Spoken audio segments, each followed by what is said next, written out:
This is the 11th talk in this collection, entitled Making the Heart Good. And this was a talk that was given on the occasion of a large group of lay people coming to visit Wat Pah Pong and to make offerings to support the monastery. And this was first published in the book Living Dhamma and was translated by Puriso, Bruce Evans. These days, people are going all over the place looking for merit. And they always seem to stop over at Wat Pah Pong. If they don't stop over on the way, they stop over on the return journey. Wat Pah Pong has become a stopover point.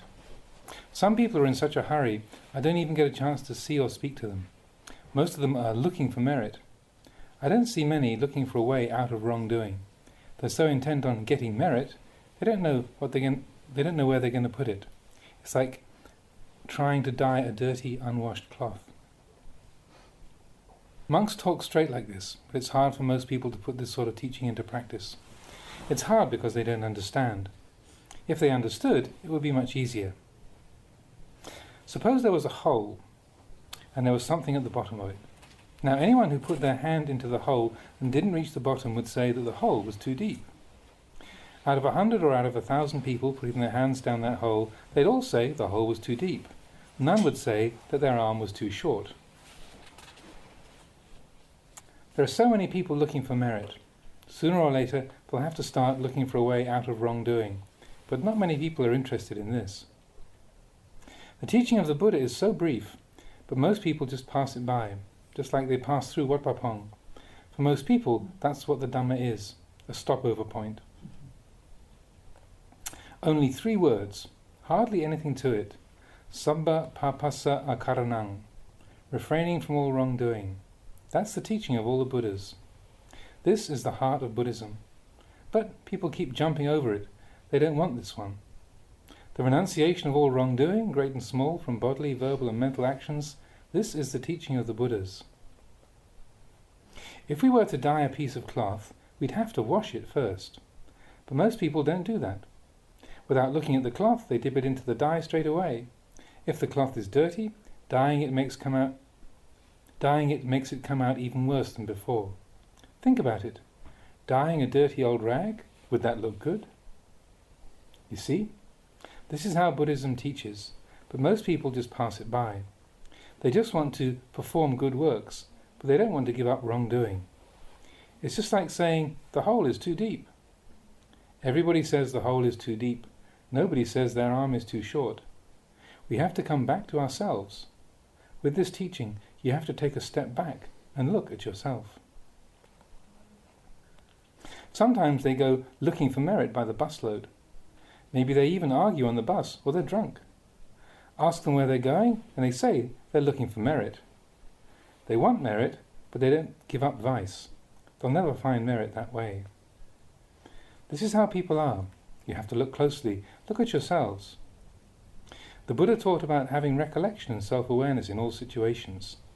Wrongdoing arises in bodily, verbal and mental actions. The source of all good, evil, well-being and harm lies with actions, speech and thoughts. Did you bring your actions, speech and thoughts with you today? Or have you left them at home? This is where you must look, right here. You don't have to look very far away. Look at your actions, speech and thoughts. Look to see if your conduct is faulty or not. People don't really look at these things. Like the housewife washing the dishes with a scowl on her face. She's so intent on cleaning the dishes, she doesn't realize her own mind's dirty. Have you ever seen this? She only sees the dishes. She's looking too far away, isn't she? Some of you have probably experienced this, I'd say. This is where you have to look. People concentrate on cleaning the dishes, but they let their minds go dirty. This is not good.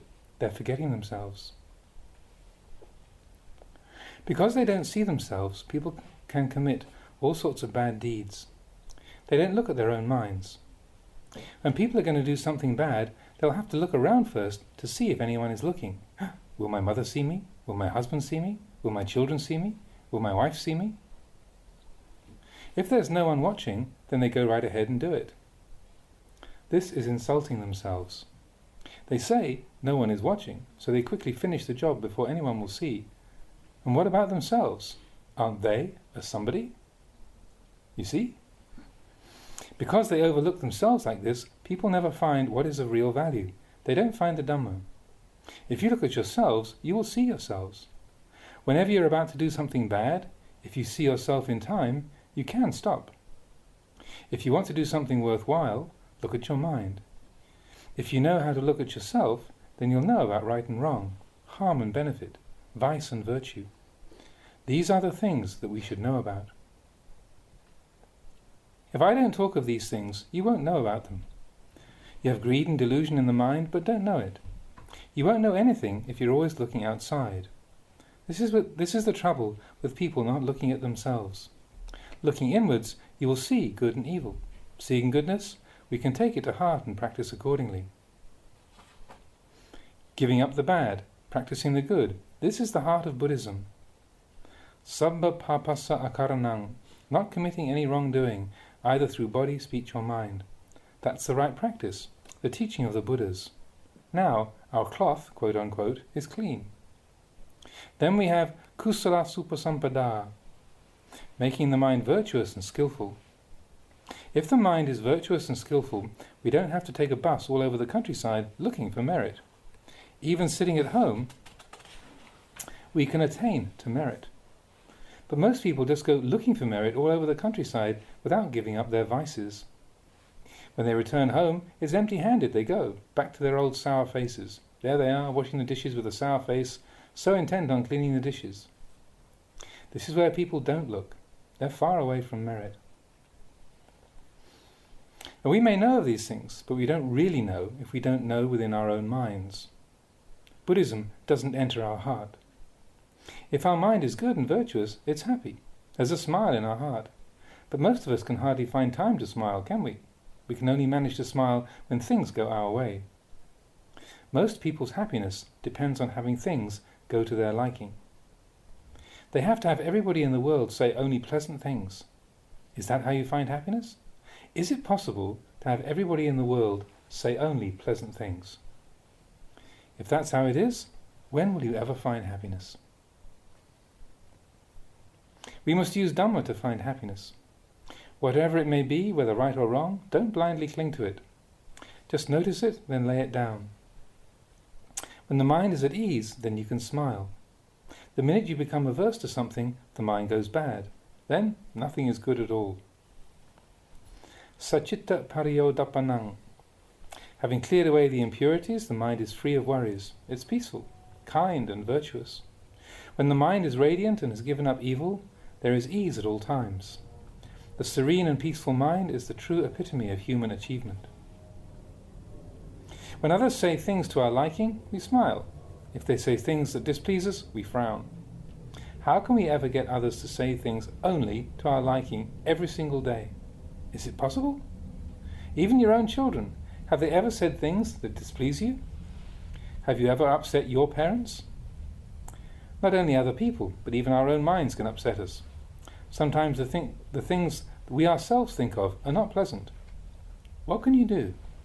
You might be walking along and suddenly kick a tree stump. Thud! Ouch! Where's the problem? Who kicked who anyway? Who are you going to blame? It's your own fault. Even our own mind can be displeasing to us. If you think about it, you'll see that this is true. Sometimes we do things that even we don't like. All you can say is, damn. There's no one else to blame. Gaining merit, or boon, in Buddhism, is giving up that which is wrong. When we abandon wrongness, then we are no longer wrong. When there is no stress, there is calm. The calm mind is a clean mind, one which harbours no angry thoughts, one which is clear. How can you make the mind clear? Just by knowing it. For example, you might think, today I'm in a really bad mood. Everything I look at offends me, even the plates in the cupboard. You might feel like smashing them, every single one of them. Whatever you look at looks bad. The chickens, the ducks, the cats, the dogs, you hate them all. Everything your husband says is offensive. Even looking into your own mind, you aren't satisfied. What can you do in such a situation? Where does this suffering come from? This is called having no merit. These days in Thailand they have a saying that when someone dies, his merit is finished. Mot bun in Thai. But that's not the case. There are plenty of people still alive who finished their merit already. Those people who don't know merit. The bad mind just collects more and more badness. Now going on these merit-making tours is like building a beautiful house without preparing the area beforehand. In no long time the house will collapse, won't it? The design was no good. Now you have to try again, try a different way. You have to look into yourself, looking at the faults in your actions, speech and thoughts. Where else are you going to practice other than at your actions, speech and thoughts? People get lost. They want to go and practice Dhamma where it's really peaceful, in the forest or at Wat Pah Pong. Is Wat Pah Pong peaceful? No, it's not really peaceful. Where it's really peaceful is in your own home.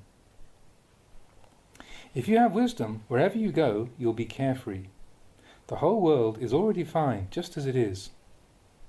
All the trees in the forest are already just fine as they are. There are tall ones, short ones, hollow ones, all kinds. They are simply the way they are. Through ignorance of their true nature, we go and force our opinions on them, saying, "Oh, this tree's too short. This tree is hollow." Those trees are simply trees. They're better off than we are. That's why I've had these little poems written up on the trees here. Let the trees teach you. Have you learned anything from them yet? You should try to learn at least one thing from them. There are so many trees, all with something to teach you. Dhamma is everywhere. It's in everything in nature. You should understand this point. Don't go blaming the hole for being too deep. Turn around and look at your own arm. If you can see this, you will be happy. If you make merit or virtue, preserve it in your mind. That's the best place to keep it. Making merit as you have done today is good, but it's not the best way. Constructing buildings is good, but it's not the best thing. Building your own mind into something good is the best way. This way you'll find goodness whether you come here or whether you stay at home. Find this excellence within your mind. Outer structures like this hall here are just like the bark of the tree. They're not the heartwood. If you have wisdom, wherever you look there will be Dhamma. If you lack wisdom, then even the good things turn bad. Where does this badness come from? Just from our own minds, that's where. Look how this mind changes. Everything changes. Husband and wife used to get on all right together. They could talk to each other quite happily. But there comes a day when their mood goes bad. Everything the spouse says seems offensive. The mind has gone bad. It's changed again. This is how it is. So, in order to give up evil and cultivate the good, you don't have to go looking anywhere else. If your mind has gone bad, don't go looking over at this person or that person. Just look at your own mind and find out where these thoughts come from. Why does the mind think such things? Understand that all things are transient. Love is transient. Hate is transient. Have you ever loved your children? Of course you have. Have you ever hated them? I'll answer that for you too. Sometimes you do, don't you? Can you throw them away? No, you can't throw them away. Why not? Children aren't like bullets, are they? So this is a play on words here, because the word in Thai for child is luk, and the word for a bullet is luk pun. A pun is a pistol or a gun, and so a bullet is a luk pun. It's like a child of the gun. Can you throw them away? No, you can't throw them away. Why not? Children aren't like bullets, are they? Bullets are fired outwards, but children are fired right back to the parents. If they're bad, it comes back to the parents. You could say that children are your kamma. There are good ones and bad ones. Both good and bad are right there in your children. But even the bad ones are precious. One may be born with polio, crippled and deformed, and be even more precious than the others. Whenever you leave home for a while, you have to leave a message. Look after the little one. He's not so strong. You love him even more than the others. You should then set your minds well. Half love, half hate. Don't take only the one or the other. Always have both sides in mind. Your children are your kamma. They are appropriate to their owners. They are your kamma, so you must take responsibility for them. If they really give you suffering, just remind yourself, it's my kamma. If they please you, just remind yourself, it's my karma. Sometimes it gets so frustrating at home, you must just want to run away. It gets so bad, some people even contemplate hanging themselves. It's karma. We have to accept the fact. Avoid bad actions, and you'll be able to see yourself more clearly. This is why contemplating things is so important. Usually, when people practice meditation, they use a meditation object, such as reciting Buddho, Dhamma or Sangho. But you can make it even shorter than this. Whenever you feel annoyed, whenever your mind goes bad, just say, so. When you feel better, just say, so. It's not a sure thing. If you love someone, just say, so. When you're feeling angry, just say, so. Do you understand? You don't have to go looking into the Tipitaka, the 3 volumes of the Buddha's teachings. Just so. This means it's transient. Love is transient. Hate is transient. Good is transient. Evil is transient. How could they be permanent? Where is there any permanence in them? You could say that they are permanent insofar as they are invariably impermanent. They are certain in this respect. They never become otherwise. One minute there's love, the next hate. That's how things are. In this sense, they are permanent. That's why I say, whenever love arises, just tell it, so. It saves a lot of time. You don't have to say aniccaṃ dukkhaṃ anattā. If you don't want a long meditation theme, just take this simple word. If love arises, before you really get lost in it, just tell yourself, so. That's enough. Everything is transient, and it's permanent in that it's invariably that way. Just to see this much is to see the heart of the Dhamma, the true Dhamma. Now, if everybody said so more often and applied themselves to training like this, clinging would become less and less. People would not be so stuck on love and hate. They would not cling to things. They would just put their trust in the truth, not with other things. Just to know this much is enough. What else do you need to know? Having heard the teaching, you should try to remember it also. What should you remember? Meditate. Do you understand? If you understand, the Dhamma clicks with you. The mind will stop. If there is anger in the mind, just so. That's enough. It stops straight away. If you don't yet understand, look deeply into the matter. If there's understanding, when anger arises in the mind, you can just shut it off with so. It's impermanent. Today you have had a chance to record the Dhamma both inwardly and outwardly. Inwardly, the sound enters through the ears to be recorded in the mind. If you can't do this much, it's not so good. Your time at Wat Wapong will be wasted. Record it outwardly and record it inwardly. This tape recorder here is not so important. The really important thing is the recorder in the mind. The tape recorder is perishable, but if the Dhamma really reaches the mind, it's imperishable. It's there for good. And you don't have to waste your money on batteries. Here you want.